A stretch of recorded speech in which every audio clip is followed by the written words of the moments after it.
Algunas organizaciones se dan un poquito más, otros no. Nosotros buscamos nuestras canchas.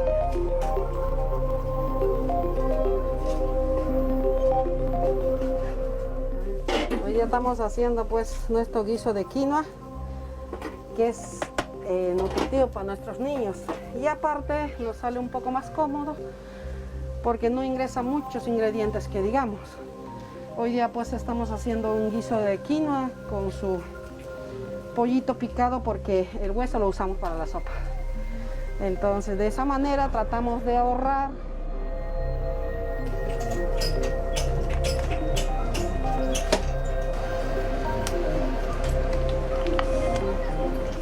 Siempre preocupados porque sea una alimentación nutritiva. Así es. Bueno, en lo poco que sabemos tratamos de hacer esto, de querer alimentar a lo que sabemos. No seremos especialistas, pero como madres tratamos de ver que esto alimente a nuestros niños. Mariluz Jiménez es coordinadora de la Ollita Milagrosa, una olla común que se formó en la primera ola de la pandemia por la COVID-19 y hasta ahora sigue alimentando a más de 30 familias del asentamiento humano Portada del Sol en San Juan de Miraflores.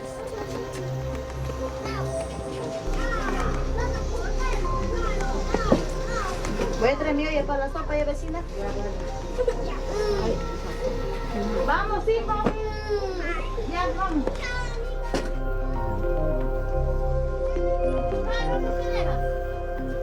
Siempre están a la carrera, ¿no? Sí, es que la hora nos apremia a nosotros. A las 11:30 debe estar ya casi listo. De una u otra manera para que los niños pues vayan al colegio. Ya. Igual voy viendo la sopa.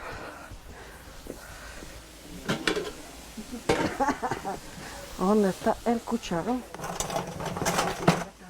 En esta olla común cocinan con leña, trozos de madera que consiguen en las calles. Usted sabe que la hora es rápido. Entonces acá es full nada más el aderezo, cebolla, ajo y un poquito de color que se le echa al guiso. Y ya de ahí ya su perejil, su pollito y ya está. La quinoa la usan bastante, ¿no? Normalmente a la semana. Sí, pero en cuanto tengamos, porque ahorita la quinoa está carísima. Cuando tenemos ya pues a veces ahí siempre nos faltan. Hay momentos que a veces decimos qué cosa cocinamos y a veces no nos falta un alma caritativa y dice, oye, acá tengo un poco de quinoa, cocinen en su olla. Ya lo menos ya tenemos ya. Entonces, ya está, creo. Unos minutos más y el almuerzo estará listo. Un nutritivo guiso de quinoa y su deliciosa sopa de pollo.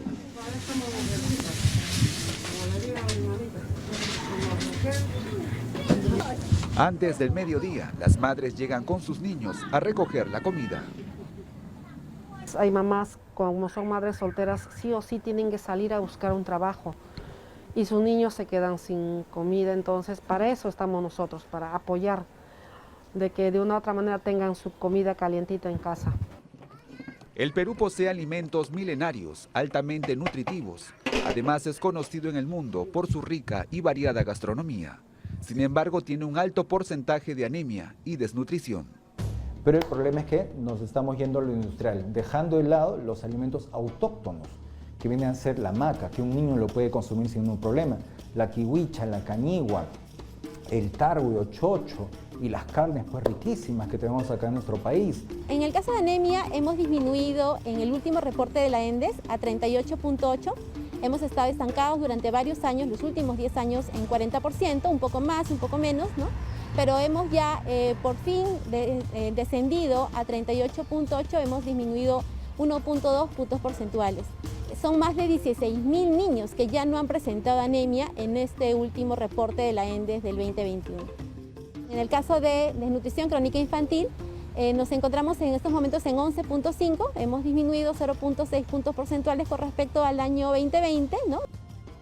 En cuanto a las regiones que presentan mayor prevalencia de desnutrición crónica infantil, tenemos por ejemplo a Huancavelica, a Cajamarca, a Loreto, que están sobre 25%, llegando hasta 27% en el caso de Huancavelica. Esto quiere decir que, por ejemplo, de cada 10 niños, 2 o cerca de 3 niños presentan desnutrición crónica infantil. Un niño con desnutrición tendrá problemas en su desarrollo, no alcanzará la talla adecuada para su edad, además tendrá las defensas bajas. Eso quiere decir que se enfermará con facilidad. La desnutrición es la baja de peso con sintomatologías. O sea, por ejemplo, el niño, el adolescente con bajo peso, pero con caída del cabello, con la piel seca, con la herida en los labios. Inclusive, uno puede ver a un niño adolescente con bajo peso, pero con el abdomen hinchado, el abdomen prominente. ¿Qué significa eso? Que el niño no está consumiendo proteínas. La malnutrición lleva a otro problema de salud pública, la anemia, una enfermedad silenciosa que afecta el desarrollo de los órganos, especialmente del cerebro. O sea, uno puede ver a una persona con buen peso para su estatura, puede verlo inclusive subidito de peso, lo que llamamos niño gordito, pero por dentro tener anemia, tener deficiencia de zinc, en este caso la anemia es por un bajo nivel de hemoglobina, hierro en sangre. Un niño con anemia no podrá concentrarse en el colegio, todo le aburrirá y le dará sueño. Además, no podrá destacar en actividades artísticas y deportivas. Siempre hay que acostumbrar a los niños a comer de todo, así no nos gusten los padres. Hay situaciones en las cuales a los padres no les gusta el pescado y no le dan pescado a los hijos. Les encanta a los padres el pollo a la brasa y llenan de pollo a la brasa a los hijos, ¿no? Siempre preocuparnos más en ellos ahora que en nosotros. Por eso es fundamental que tanto niños como adultos, a toda edad realmente, pero más aún en la edad temprana, se saquen análisis de sangre para determinar algún tipo de deficiencia y más todavía un descarte de parasitosis.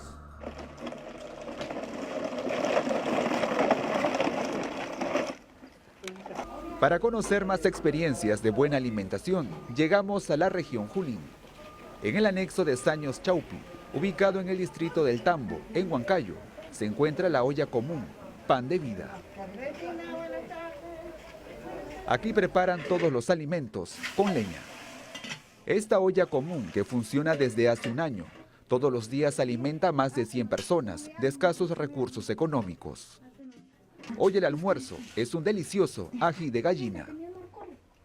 Al mediodía, madres solteras con sus niños y adultos mayores llegan para almorzar.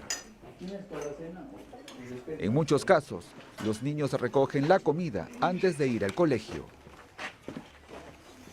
Esta olla común cuenta con un pequeño biohuerto, de donde obtienen algunos vegetales que utilizan para la preparación de la comida. En estos tiempos sí está dando fruto, mira, acá están las alberjitas que están madurando. Esta plantita tiene varias ramas y da calabaza. El rocoto son estos de acá. De acá también para los comensales recogemos rocoto y molemos. El alcachofa. De aquí sacamos nosotros diario, sacamos perejil. Tenemos aquí este col. Este col, cuando hacemos sopa de morón, siempre lo echamos a este col verde, que es achacol, es lo que dice. Y también echamos nuestros habitas. Para hacer frente a la anemia y desnutrición, en el distrito de Chilca, en Huancayo, entregan alimentos a las familias de los escolares como parte de la estrategia municipal Escuelas Saludables. Es importante que podamos trabajar todo el tema del desarrollo del niño dentro de sus primeros 1000 días de vida, que inician en la gestación. Una mujer, una madre, una gestante bien alimentada, bien nutrida, pues va a tener como consecuencia un parto con un niño con buen peso al nacer, con una buena talla al nacer, con una buena hemoglobina al nacer, ¿no? Recuerde, es muy importante que lleve a su niño al establecimiento de salud para sus respectivos controles. A los 4 meses, por ejemplo, deben iniciar con su suplementación con gotas de hierro. A los 6 meses ya deben realizarse su dosaje de hemoglobina, para que de esta manera puedan saber si es que su niño tiene anemia.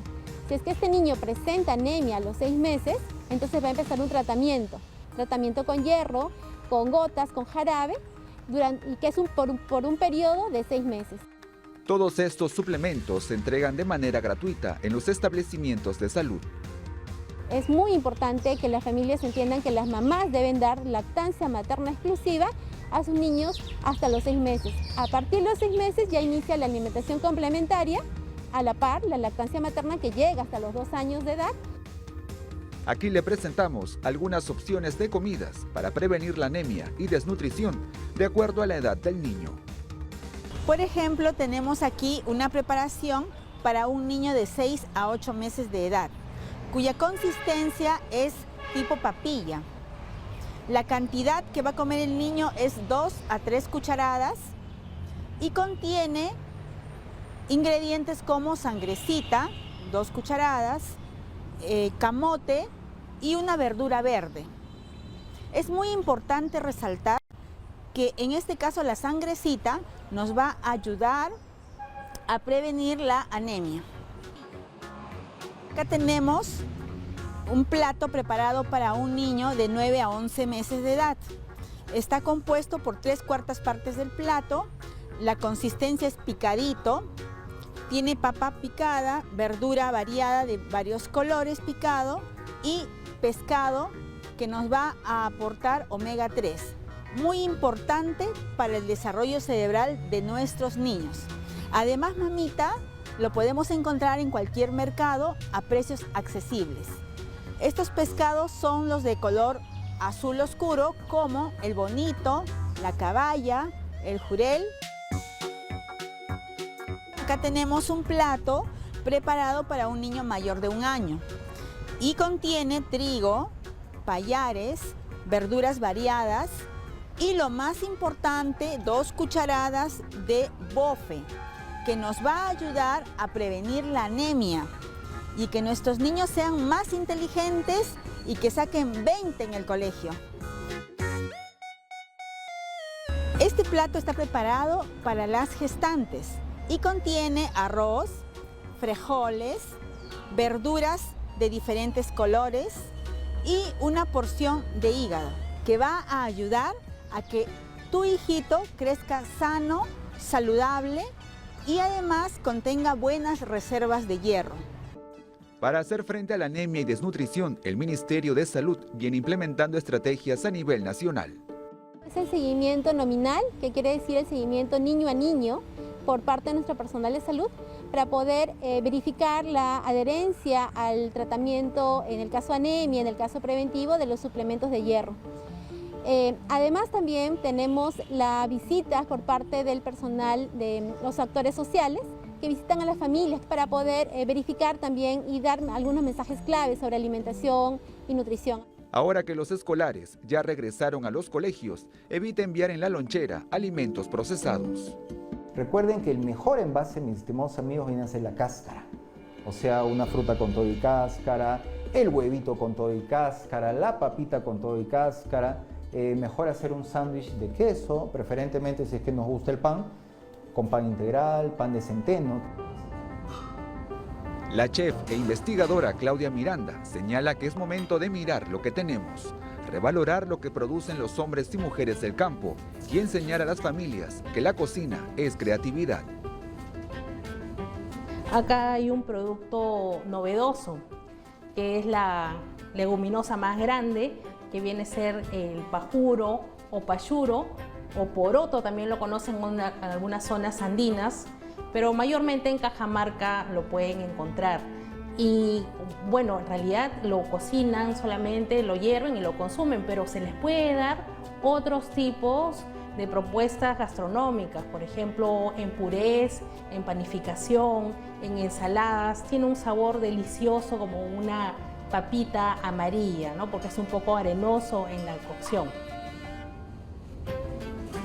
Tenemos acá un superfood, un superalimento que es el tarwi, chocho, ¿no? También conocido con ese nombre, y es una leguminosa súper rica, tiene muchos nutrientes y tiene diferentes tipos de propuestas que se puede hacer, como ensaladas, causitas. Ahora nos presenta un plato fácil de preparar, delicioso y nutritivo. Acá les presento al pescado en ají amarillo y yuyo, acompañado con una cremita rústica de papa nativa y pajuro, que es traído desde Cajamarca. El pescado bonito es un pescado que tiene un alto contenido de omega, es un pescado graso pero muy beneficioso para nuestra salud y está al alcance de todos. Y es fácil de preparar, ¿no? Súper fácil, súper rápido. A este plato lo puede acompañar con una ensalada elaborada con productos de la temporada. Tenemos aquí la ensalada imperial. Tiene este nombre porque tiene productos que han pasado nuestras fronteras y realmente contienen unos superalimentos. Entonces acá tenemos caigua, tomate, papa nativa, el tarwi y el yacón, con una vinagreta de culantro y hoja de coca. Realmente ustedes pueden, como les dije, explorar nuevos sabores y texturas y lo pueden consumir en cualquier momento del año y aparte que está al alcance de todos.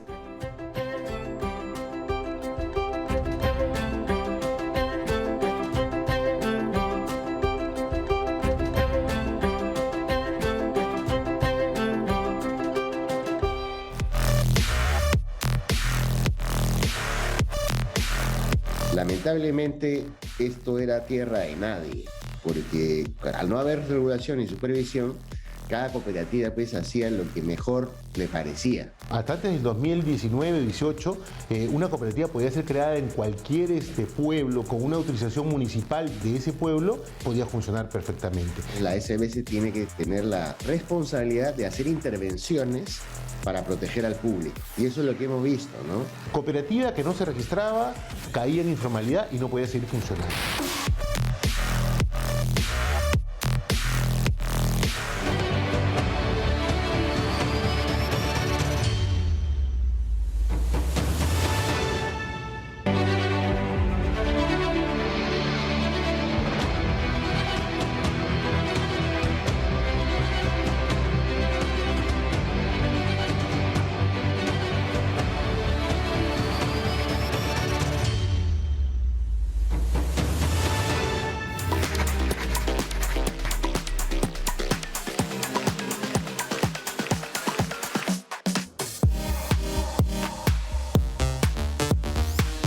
El cooperativismo, un pensamiento basado en principios de equidad e igualdad.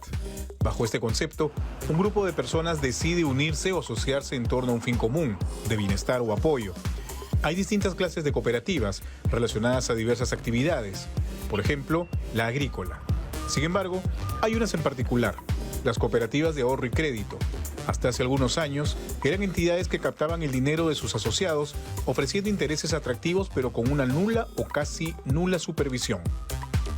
El año 2016, que se hace el último proyecto que finalmente, después de 2 años de trabajo y de negociaciones en el Congreso, logró ser aprobado por mayoría absoluta en una primera votación y que luego fue promulgado por el Ejecutivo en julio del 2018. En nuestro país teníamos las cooperativas que hacían esta función, pero que escapaban al marco legal.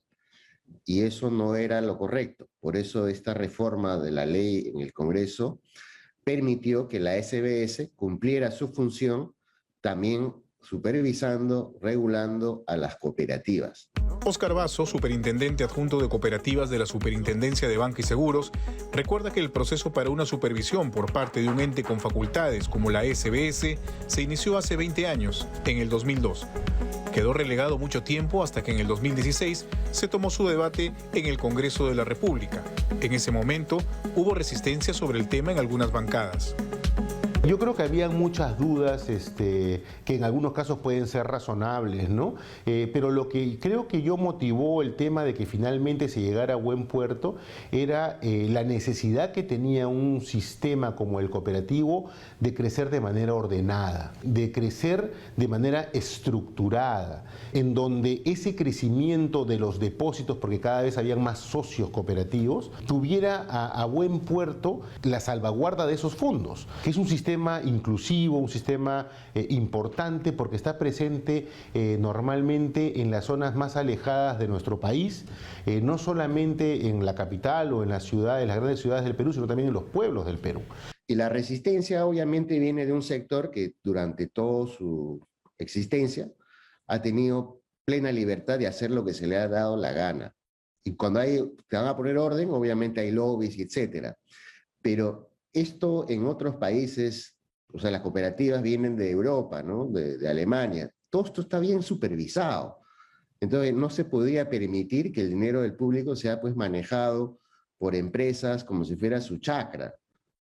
Entonces, más allá de la oposición y los lobbies, es como el tema de las universidades. La educación superior no se negocia. Sin embargo, hay congresistas acá defendiendo que esas universidades impresentables, ¿no? Entonces, efectivamente, en la política se da para todo, hay intereses, me imagino que también hay acuerdos ahí debajo de la mesa para proteger ciertos intereses personales. Eso se dio, pero lo correcto y lo bueno es que ya está la ley, ya está la norma, y el supervisor que sí sabe, tiene que hacer su trabajo. Antes de la norma no había data exacta sobre la cantidad de cooperativas existentes en nuestro país, lo que abría las puertas a estafas o penetración de actividades ilícitas. Lamentablemente, esto era tierra de nadie, porque al no haber regulación y supervisión, cada cooperativa pues hacía lo que mejor le parecía. Y en muchos casos, como se ha observado después de las intervenciones del SBS, incluso pues habían conductas deshonestas y había fraude, ¿no? Hay varios casos muy sonados, ¿no? Donde incluso había ejecutivos de estas entidades que están en la cárcel por haber cometido delito en contra del patrimonio del público, ¿no? Ni eso se conocía a ciencia cierta. No había un registro unificado de cooperativas. Hasta antes del 2019-18, una cooperativa podía ser creada en cualquier pueblo, con una autorización municipal de ese pueblo, podía funcionar perfectamente. Incluso, dado que no había ningún control, pues podían generarse también sin ningún tipo de licencia, abrir como si fuera un negocio formal y poder aparecer y desaparecer en el momento que les pareciera. De hecho, cálculos someros sobre las cooperativas arrojaban que en un periodo de 10 años, estas habían tenido un crecimiento exponencial pero inorgánico en algunos casos. El crecimiento que habían tenido las cooperativas desde el año 2010, por ejemplo, hasta el año 2018, en el que tuvimos información que no era información exacta, pero digamos más o menos agregada, hablaba de un crecimiento de más de 500% en los depósitos, pero que denotaba que era un crecimiento que no había sido acompañado de manera estructural. Es decir, no solamente se tiene que crecer con depósitos, también se tiene que crecer en la infraestructura física, en la calidad del personal, en la infraestructura tecnológica, es decir, en una serie de elementos que hagan que un crecimiento sea orgánico. Respecto a la supervisión, hasta antes de la norma, la Federación Nacional de Cooperativas realizaba esta labor, pero era facultativa de cada cooperativa y no vinculante sobre las observaciones que podía plantear.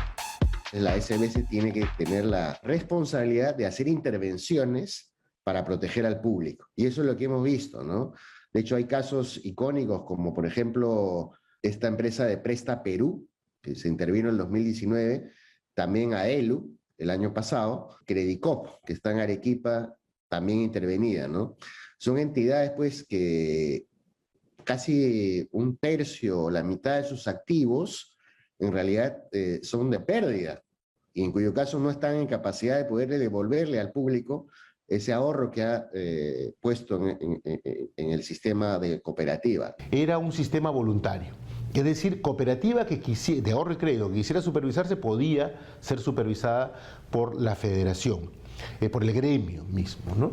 Pero al no ser una entidad del Estado, no solamente la supervisión era voluntaria, es decir, habían poco más de 100 cooperativas que eran supervisadas. Al ser voluntario, también podría uno dejar o salir de la supervisión en el momento que considere. Y además, al no ser un organismo del Estado, la FENACREP no tenía, por ejemplo, capacidad sancionadora. ¿Qué significa eso? Significa que si una cooperativa cometía una infracción legal, por ejemplo, lo único que podría hacer la FENACREP era recomendarle que no lo haga, pero no podía ir más allá porque no había capacidad de sanción.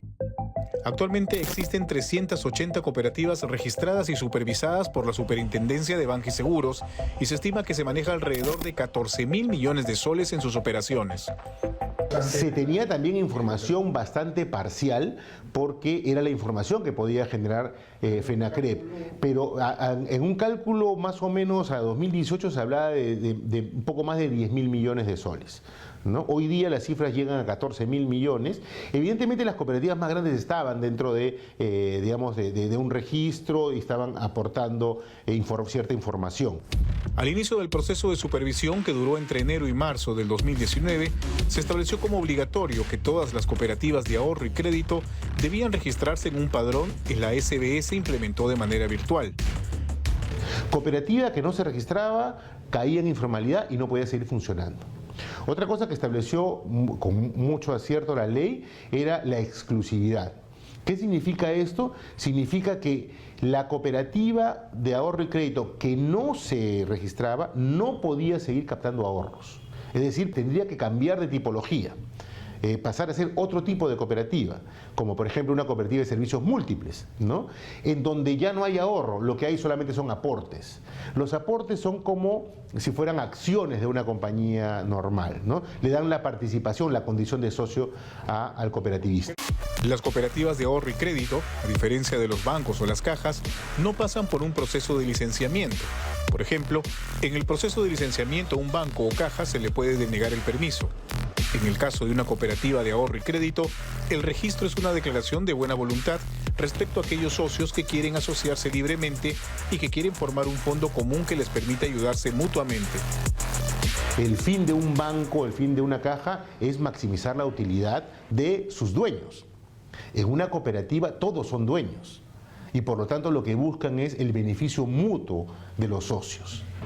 Sobre el Fondo de Seguro de Depósito, tal como existen los bancos como medida de contención frente a una situación límite que ponga en riesgo los ahorros de los clientes, a partir de julio de este año, las cooperativas iniciarán el proceso de aportes para que empiece a funcionar. Y esto es porque los ahorristas de las cooperativas normalmente son pequeños inversionistas, ¿no? Que ahorran desde 100 soles, 500 soles, 1000 soles. Más del 90% de lo que está ahorrándose en las cooperativas es por importes menores a 10.000 soles, ¿no? Entonces, el seguro de depósito, justamente, la filosofía es proteger a los que menos tienen. En este caso, va a comenzar el fondo y están comenzando justamente ahora en julio ya las cooperativas a aportar.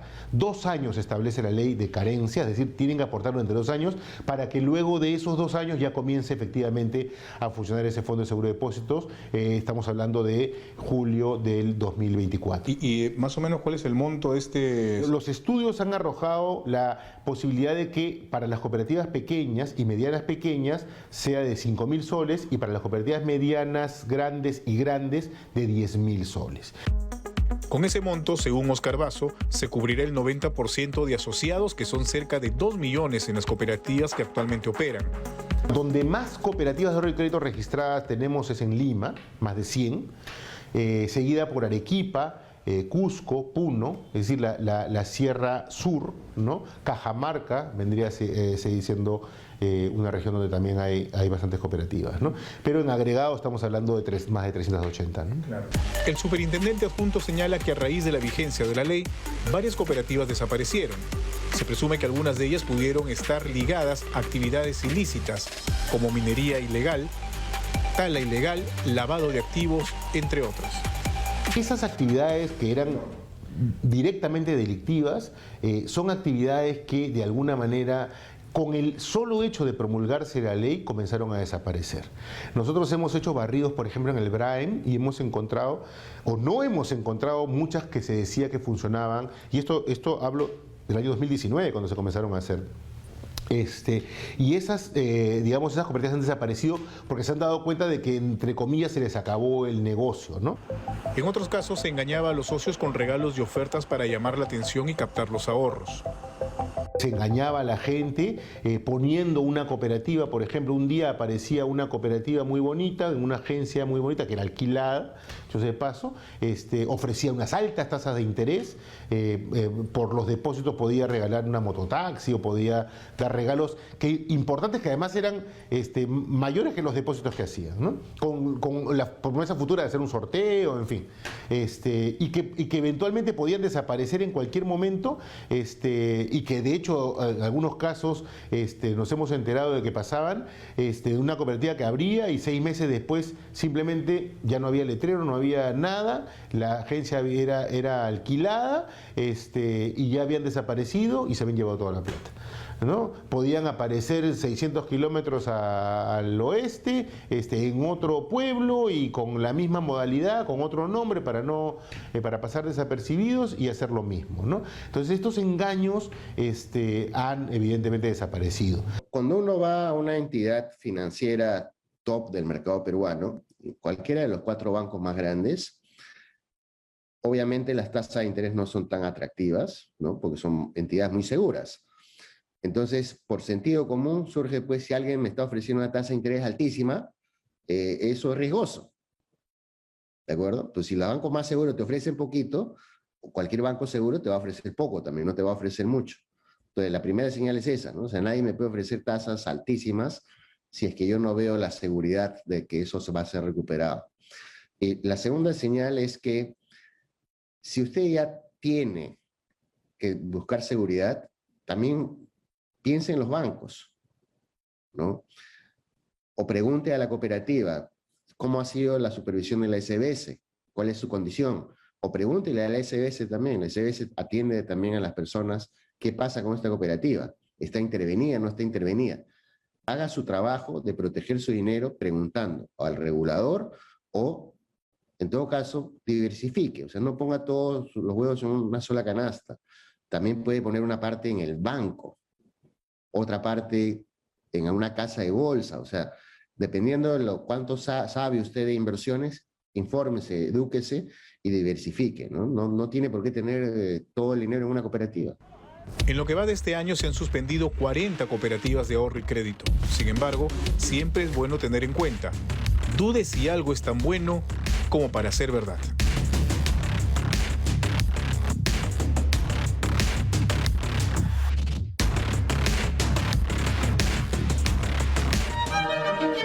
¡Batallón! ¡Al paso ligero! ¡Ocupar su puesto!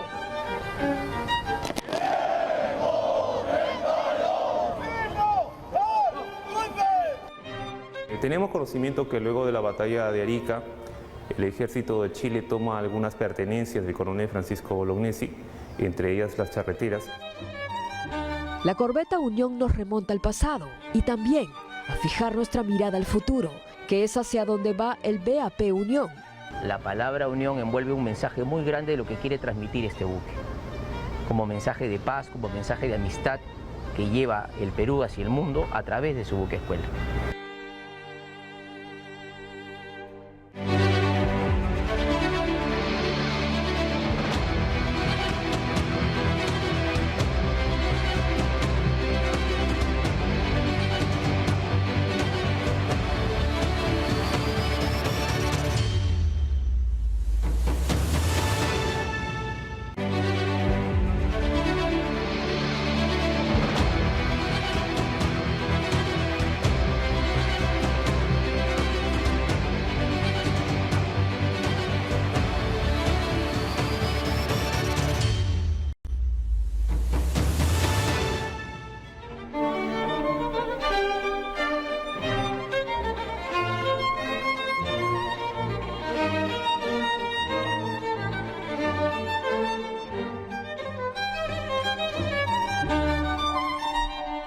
¡Batallón! ¡Al paso ligero! ¡Ocupar su puesto!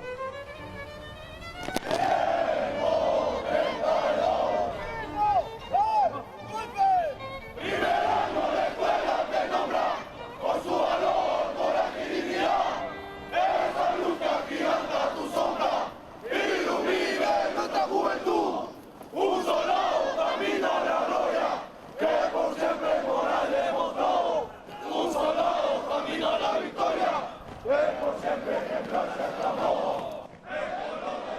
Que lleva a una persona a renunciar al individualismo y abrazar la historia, el compañerismo y dar la vida por la tierra en que nació. El patriotismo. Generación tras generación de militares se forman en el sacrificio de la vida en defensa de la patria y en nombre del eterno juramento de Francisco Bolognesi. Pelear hasta quemar.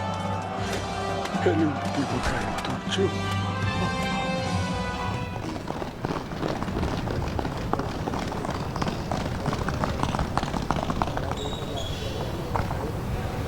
¡Batallón!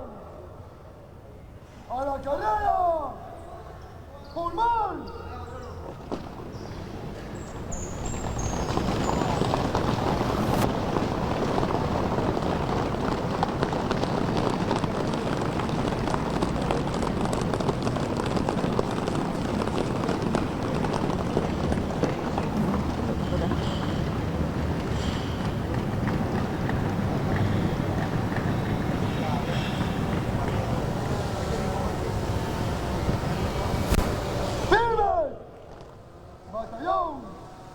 ¡Descansarme allí!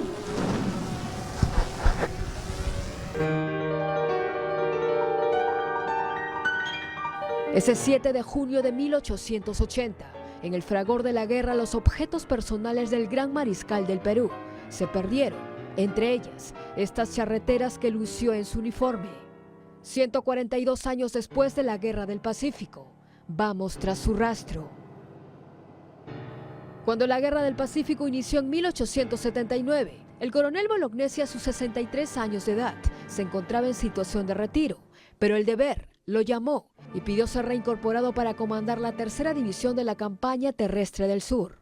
Participó en las batallas de San Francisco y Tarapacá, pero fue el 5 de junio de 1880, en la defensa de la Plaza de Arica, donde Bolognesi, junto a los oficiales bajo su mando, magnifican la demostración de honor y patriotismo, con la respuesta que le dieron al enviado del ejército chileno.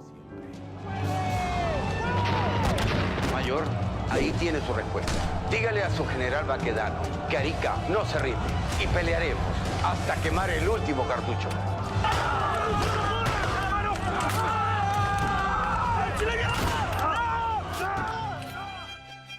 Al decidir no rendirse ante una fuerza enemiga superior, realizó los preparativos para la fortificación de Arica, donde el 7 de junio de 1880 se dio lugar a una de las epopeyas militares más sangrientas de nuestra historia.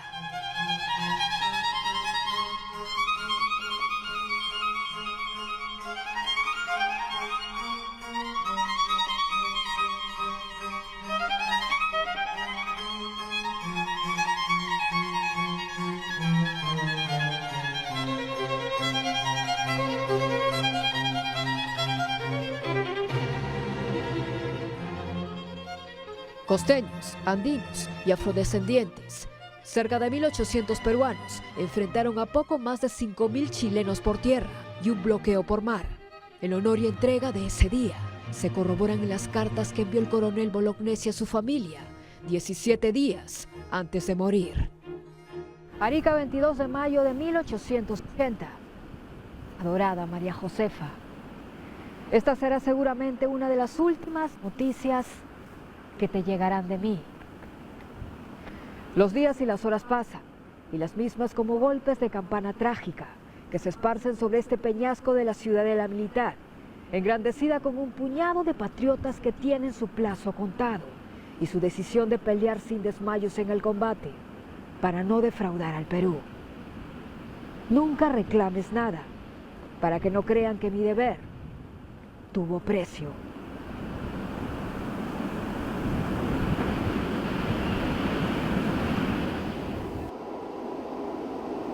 En el fragor de la guerra, algunos objetos personales de nuestro máximo héroe del ejército se perdieron, como estas charreteras, que 142 años después de la Guerra del Pacífico, regresan al país.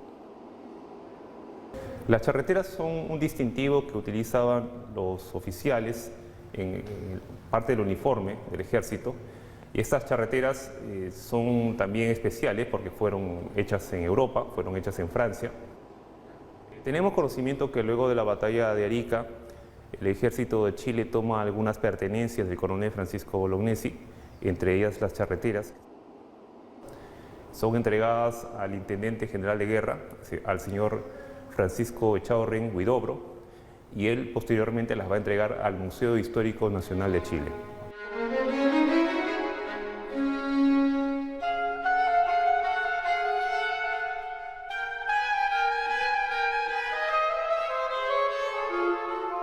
Por lo cual se deduce que esta no fue obtenida en el campo de batalla.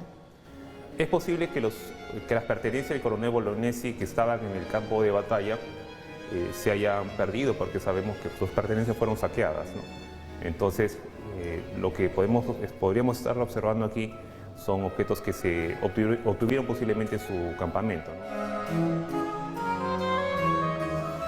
Sabemos por noticias que fueron posteriores a la guerra que hay otros objetos que quizás no están en manos del gobierno chileno, pero sí están en colecciones particulares, ¿no?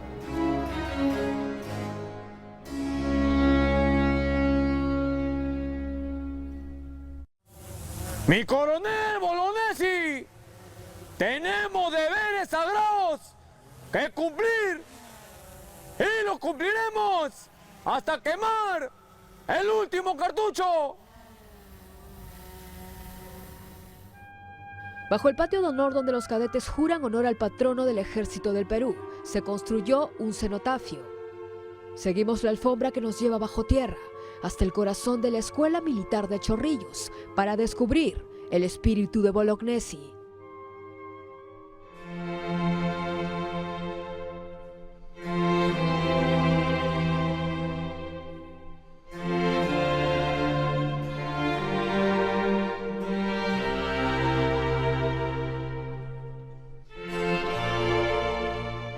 La estructura subterránea de 600 metros cuadrados dan la idea que la tierra se abre para descubrir la tumba vacía de Bolognesi, en extremo blanco, como su legado.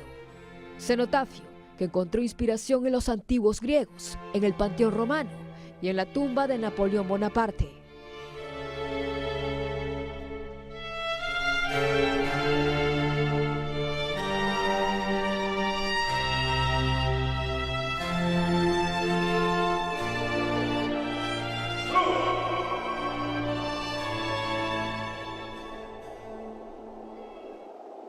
Así que los visitantes pueden estar en el primer nivel, en el nivel de exposición, donde se puede conocer detalles de los objetos, imágenes o reliquias relacionadas al coronel Bolognesi, a la batalla de Arica y a la guerra en general.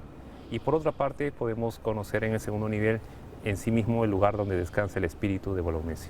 142 años después, las charreteras del máximo héroe del ejército peruano, el coronel Francisco Bolognesi, regresan al país. Y es aquí, en este cenotafio, construido en su nombre, donde tendrán resguardo eterno. En este espacio se va a conservar la charretera del coronel Bolognesi en una urna especial, acondicionada justamente para mantener los márgenes de temperatura y humedad necesarios, ¿no?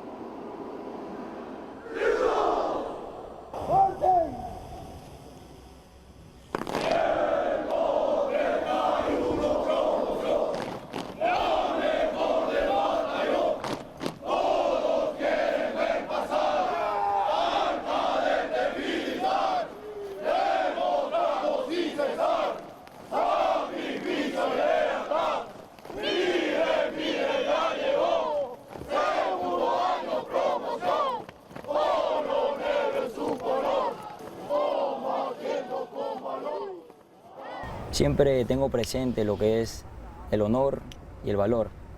Nos enseña nunca a rendirnos, ¿no? Y a sobresalir a pesar de las circunstancias, ¿no?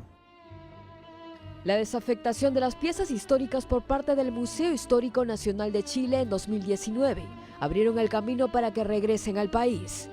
La entrega oficial se realizó en Chile el 27 de mayo de 2022 en una reunión de trabajo entre el viceministro de Relaciones Exteriores de Perú, Luis Enrique Chávez, y la embajadora chilena y subsecretaria de Relaciones Exteriores, Jimena Fuentes Torrijo. Se ha originado como un gesto del gobierno de Chile que se inscribe en el alto nivel de relación bilateral que tenemos basado en una una visión común, ¿no? En un desarrollo e integración cada vez más profundos en nuestros países. Ese ha sido el origen y nosotros es un gesto que aceptamos y que agradecemos.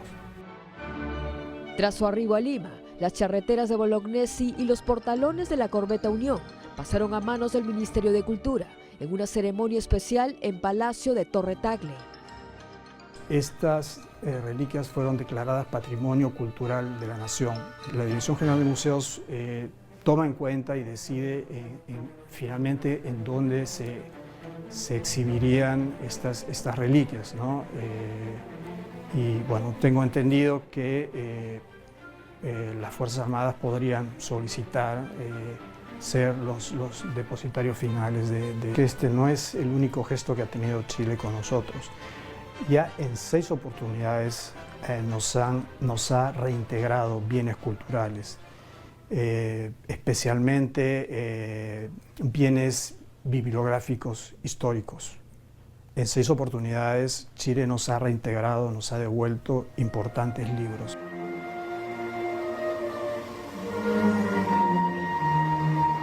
Un gesto de amistad y buenas relaciones bilaterales que permiten la devolución de reliquias de guerra, como los portalones de la nunca rendida Corbeta Unión, que retornan al país tras ser quemada y hundida en el Callao por su propia tripulación el 16 de enero de 1881. Un hecho que evitó que una de las más sobresalientes y victoriosas embarcaciones de la historia naval del Perú cayese en manos enemigas en ese entonces, durante la Guerra del Pacífico. La Corbeta Unión nos remonta al pasado y también a fijar nuestra mirada al futuro, que es hacia donde va el BAP Unión, el buque insignia de la Marina de Guerra del Perú, que lleva su nombre. Y cuyo primer comandante fue Miguel Grau, pero la palabra unión en sí, como tal, se escribe de la misma manera en diferentes idiomas y significa lo mismo, que eso es algo poco común en alguna palabra. Y en adición a ello, la palabra unión envuelve un mensaje muy grande de lo que quiere transmitir este buque, como mensaje de paz, como mensaje de amistad que lleva el Perú hacia el mundo a través de su buque escuela.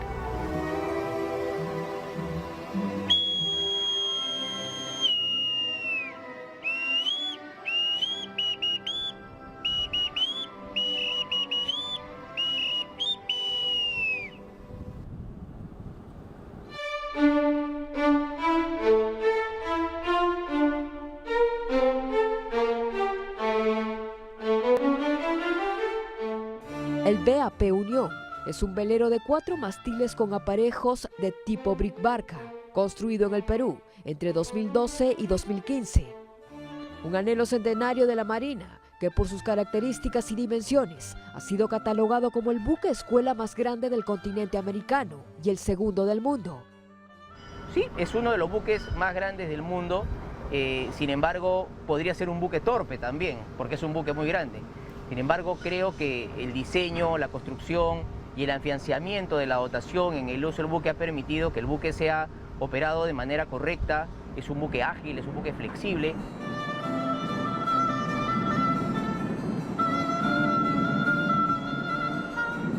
En su segundo año de operación ganó una regata. Es un buque que este año ha ganado otra regata y eso obedece a la capacidad de la dotación de dar respuesta al manejo operacional del buque. Te invito al puente de comando, que es el lugar de donde se lleva la navegación segura.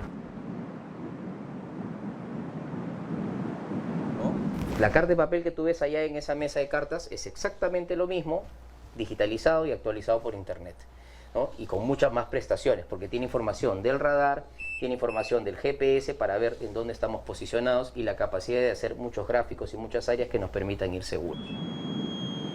Ningún mar calmo hace a un buen marino.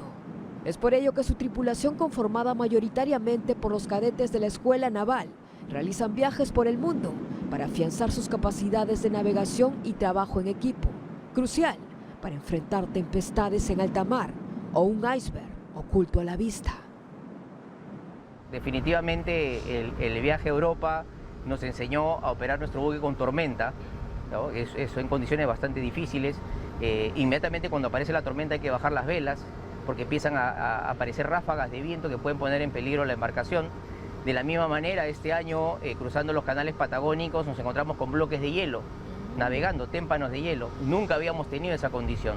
Y eso nos llamó mucho la atención, porque el mismo piloto, que era el que nos estaba cruzando los canales, nos decía, se puede ver cuánto de tamaño tiene el bloque de hielo de la superficie hacia arriba, pero no tenemos idea qué pasa hacia abajo. Entonces, un impacto frontal podría traer un accidente. Otra de sus misiones es ser un embajador itinerante del país, y es así que se prepara para su próxima misión en 2023, un viaje alrededor del mundo.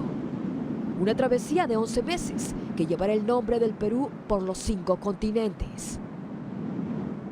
Donde se tiene la intención de hacer la circunnavegación, que el buque dé una vuelta a la Tierra. Imagínese usted la cantidad de países que el buque va a visitar, imagínese usted la cantidad de destinos a los cuales podemos llevar la marca Perú. Una vuelta a la Tierra que tendrá como vigía al Inca navegante, Tupac Inca Yupanqui, cuya escultura de bronce se encuentra en el mascarón de la proa. El rostro tranquilo del Inca es símbolo de paz y su mirada firme hacia el horizonte nos lleva a buscar un futuro lejos del divisionismo en nombre del Perú.